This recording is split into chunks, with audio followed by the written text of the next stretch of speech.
is up, friend? Welcome to another episode of Good Content with Shannon McKinstrie. When we're recording this, it is April 26, 2024. It's a Friday. I typically try to record these early in the week.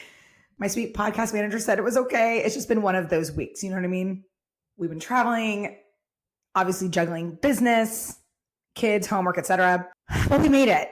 You made it. I'm proud of you. I'm proud of us. We did it.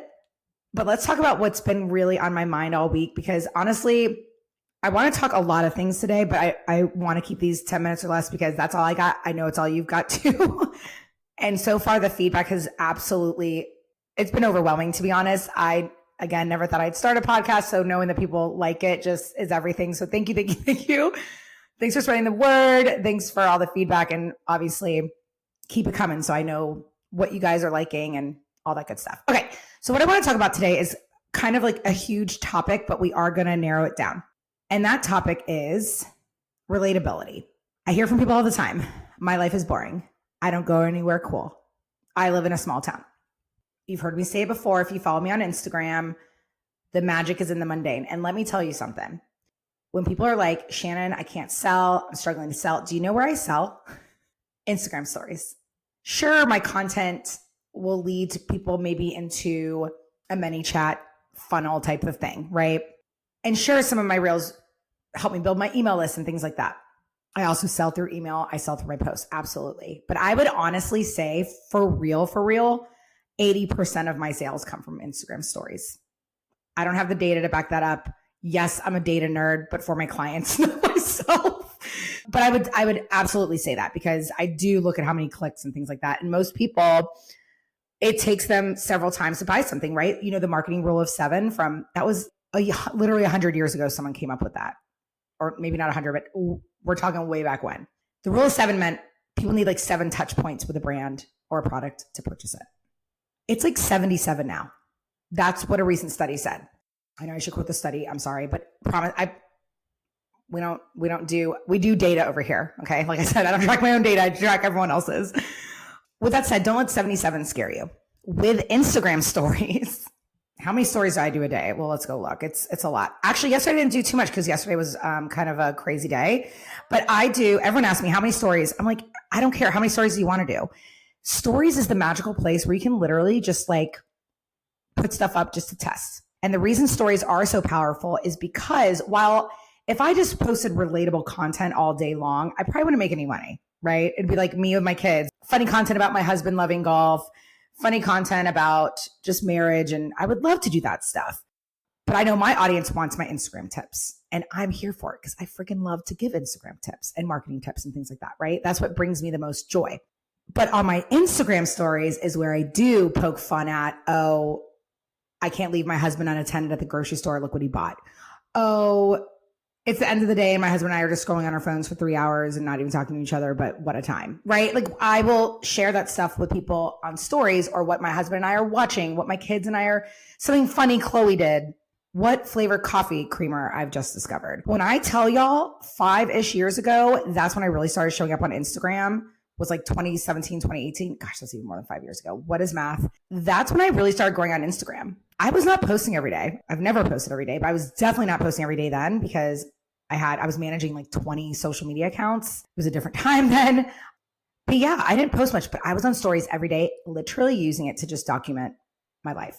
It was almost like I treated it as a journal of sorts for myself, just to kind of document my journey as a business owner, journey as a new mom, right? This was when Cam was toddler baby.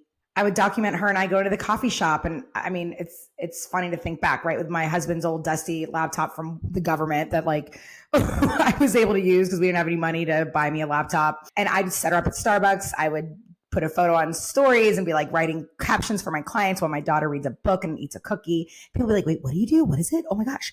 I'm telling y'all, if you just document your day, first of all, we want to connect on a human level, right? Relatability. That's what this is all about. That doesn't mean you have to be hilarious. It doesn't mean you have to be super sappy. It's just like, how can we relate to you? How can I bond with you? Another thing on stories I used to do 5-6 years ago that people loved was my Target dollar spot finds. I would go to Target almost every day back with, that was like our outing. We do like library story time and Target. And in stories, I'd be like, hey guys, oh my God, do you guys remember when flat lays were a thing? That was like back when you would put things like on a flat surface and take the photo from up above, and that would be your Instagram post. And it would be like a motivational thing and a coffee cup. Oh my God, they were so cheesy, but I literally did a whole training on flat lays back in the day. Cringe. But yeah, I mean, that was what Instagram was then. We didn't have Reels. So I would go to the Target dollar spot and find, but here's the thing, it's still related to my business, because I would pick something up and go, oh my gosh, this would be perfect for a flat lay. Oh my gosh, this would be perfect for my soon to be office. I worked my business into it. Now let me preface this, okay? While I teach strategy, I help people build out social media strategies that work and convert. I don't live by a strategy. If I feel like talking about something that day, I'm sharing it. If I feel like putting a reel up about a certain thing, I share it. I'm that type of creator, okay? 99% of you listening to this are not full-time creators. This does not come natural to you to document your day, to take people through your world and invite them in, and to post and to just take videos and photos everywhere you go. I've been doing that since I was 6 years old. It's ingrained. Like I live in the right generation, right? Where I could actually make money from doing this. I remember my dad would be like, girl, what are you gonna do with your life? He was worried. He was like, how are you gonna make any money? Just like the fact that you like to like edit videos and nerd out. Luckily, social media, praise God for that. Okay. Back to the relatability. I use stories to relate to my people. We bond in stories. I sell in stories. Again, I don't walk into every day going, I'm going to sell something major today. I just document my day. I'm like, hey, just sent an email to the Reels Lab. And I'm like, oh, actually, now that I said that, let me talk about what the Reels Lab is so people know. Or now I'm at story time with my kid. Now I'm making dinner and joking about whatever. But I will sometimes put the label and be like, look at the marketing on this. I will always bring it back to business somehow, because that's my brain. If you are struggling and you're like, Shannon, it doesn't come natural to me, you know I've got you. Ready? Relatability, okay? And we're going to get into relatable reels in just a second. But relatability on stories, this is what you're going to do. This is how you kick off your day. I have a pinned reel on my Reels tab all about this if you want to read the caption, because there's more in there. But if you want to wake up every day and have a strategy for your stories so that they not only get you more views, but convert, this is what you're going to do. Now, again, like I said, I will do like 20 stories a day. That's a lot. Does everyone watch those? Heck no. After 3 to 4 stories, you see my views go from like 5,000 to like 2,500. It is a major dip. It is all the time. My husband noticed it too. He's like, wow, no one watches my stories after like 4. I'm like, we tend to just dip off. And after that, we might fall later in line in the storyline because of the algorithm. So just know those first 3 stories, especially if you are in launch mode or trying to sell and struggling in your business, you're like, gosh, Shannon, I need to make a sale like today. Then you need to be intentional with your stories. Like I said, I'm not typically intentional, but because it's a rhythm, I typically do this exact same thing for my first 3. So the first 3 are going to be your most important stories all the time. The first one, we're not walking into their day on their phone, and selling to them. If you want to, go for it. Again, this is a suggestion based on what I know to be true that works. You can do whatever you want. Okay. I don't want anyone saying, well, Shannon told me I have to. You do not have to do anything. But this is what's proven to work. Okay. First story is something to connect and relate. I used to do a crush the day list. If you've been following me on Instagram for a while, you remember I did it every single day. I eventually got bored of it because I was just bored of it. But it would be a picture of my morning. Usually my laptop's open. It's got something open that I'm using, Slack, my course, whatever it is. So they are reminded of what I do. And I would list out what I'm up to. But I would always add in something silly. My first thing would normally be like, oat milk latte to the face, right? Or something funny like that. So I would break down things that I knew my people liked too. That's right when oat milk was like coming on the scene. A lot of people were like, oh, Shannon, I see you drink oat milk. What do you think about it? I'm like, I love it. Little things we would bond over. You guys think your life is boring. That is boring. We're talking creamer here. Okay. So we want to know what our friends are drinking, consuming, right? So I would start with usually that. And then I go down the list, like one-on-one call, blah, blah, blah. And then I would end it like laundry on laundry on laundry. And then I would joke, like, let's be real, probably not going to get to it. And I would just kind of have some fun with my to-do list. It wasn't just business. It gave them something to relate to and attach to. Then my second would normally be something, again, behind the scenes. Like I'm hopping on a call with a person and it'd be like a picture like this, like with my Zoom open and me doing like probably a cheesy peace sign or whatever. And people would be like, what?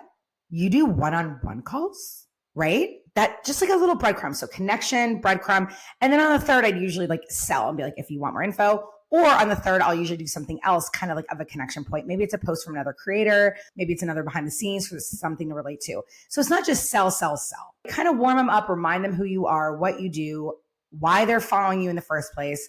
And then anyway, I have a whole reel pinned about it. But if you guys are selling something, those first three are so important. So if you're like in launch mode, that first one, I would encourage you to show your face. Either talk to the camera or show your face so that they can feel your energy and your excitement for whatever it is. But you're going to start off by saying, it's a great day, da, da, da. By the way, did you know that my new podcast launched? Did you know that I started an email list? Head to the next story and then they can do it. Do you see what I mean? Greet them. You wouldn't walk into a party or a networking event and be like, hey, everyone, I got this thing for sale. Same thing. It's almost like every morning, introduce yourself, remind them who you are, then go on. So that's number one about stories and how I just document your day, use them as a fun way to document, and don't take them too seriously, and use them to relate to your audience. Be approachable, have some fun. I also use stories like test out content. Like I'll type something out that I'm like thinking of posting. And if people are like, oh, that's so enlightening, or that really, I needed that message today. I'm like, boom, done. And it's usually stuff that I needed, right? So I'm like, okay, good. Other people need to hear it. So that's relatable, number one. Now, the second thing I want to cover real quick. Now, this is going to be tricky because the reels that are going bonkers right now in April 2024, let me preface that because, right, these things are changing all the time. I'm going to go to some of my saved collections. Now, and again, these can't be forced. These reels, in my opinion, cannot be forced. Here's the other thing we relate on: shared life experiences. Say it again with me: shared life experiences. I love when I see on TikTok people commenting, so we're all living the same life here. We haven't had one unique experience, right?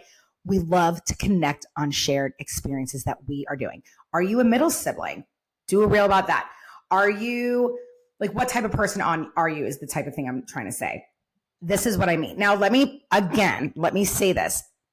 These reels go viral for a reason.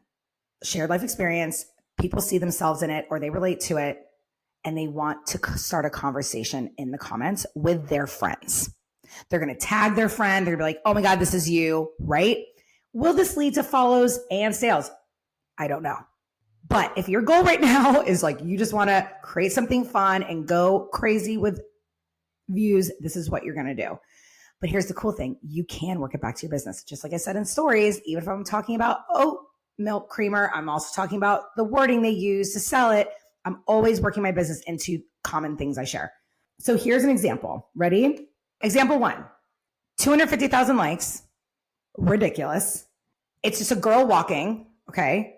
Let's see where she's walking. She's walking in like what looks like an amusement park. So again, this would be good for travel. See what I mean? Like, these types of reels are for the masses. They're for the masses. They're going to go beyond your ideal client. Now, that's why I always tell people be careful with these, because you go viral, but you might attract people that like, you're like, who the heck are you? So that's why I'm like, make sure you work your business in somewhere. Or if you just want to do it for the heck of it, do it. Take it or leave it, right?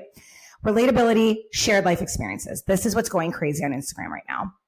It says, tag the person in your friend group that always walks like they're on a life-saving mission and can never just keep pace with the group because she's way ahead of them. Almost 5,000 comments, 150,000 shares, 250,000 likes. So what I mean by that is there's also ones that I've seen with coffee. Now, this is what I mean. This is a relatable, fun one that you can share. 330,000 likes, 277,000 shares, 12,000 comments. It says, are you ready? This is what's working right now, guys. Get people to tag people in the comments. Start conversations, shared life experiences, relatability. It says you get to invite one person out for a coffee date. If they start gossiping, you get $10,000. Who are you inviting? Hello, genius. And I've been for weeks literally trying to think of my version of this to make sure it's still social media marketing based. So it does go to my ideal people. But you know why this worked for them? They are an espresso account. They are a coffee account. So again, you can do this and work your business. Maybe you're in construction. Every construction team has three types of the one who's doing this, the one who's doing that, the one who's doing that. And then the video reflects it. You can find ways to do it. And this is what I mean. This one probably won't be coming up in Guy's algorithms, but I'll read it for you in case you're not watching it on YouTube. It's girls in a hotel room, and it goes from one girl at the desk to another bed. And it says, it's 530,000 likes. You guys, it says POV, you're on a girls trip and one of your besties is selling a house and the other is showing you her tampon collection she brought. Okay. So, okay, that's not for the guys, obviously, but for the guys, maybe it's like you're on a boys trip and one of your guys is shotgunning a beer at 6 a.m. and the other is, again, like closing a deal or checking the stock prices. Okay. Like, but this is the thing. This is what I mean. You can't force these. Do not force these. We will feel it. It needs to be organic. Like that was just, she noticed it, took it and put it up there.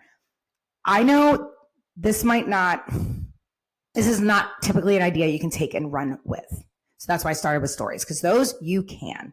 Okay. And if you aren't comfortable on camera, can I just tell you something? The way I help my clients get comfortable on camera is I'm like, get on stories, sit in your car with your sunglasses on. Something about it makes them a little more comfortable because they're scared of where to look or what they look like and they're distracted. Put your sunglasses on, talk to the camera like it's FaceTime. The reason we love reels like this is we feel like we are in that friend group. We feel like we are with that person walking. We feel like we are at that coffee shop. It's relatability and shared experiences. We are on these apps, as a reminder, to feel seen and heard and validated. All right, that's it. I think I went over 10 minutes. I'm so sorry. I had to get that out. But please, guys, just know you're not boring. Our shared life experiences are so powerful. We're just here to connect. Now go create some content. Happy creating. Love you, friend. Talk to you next week.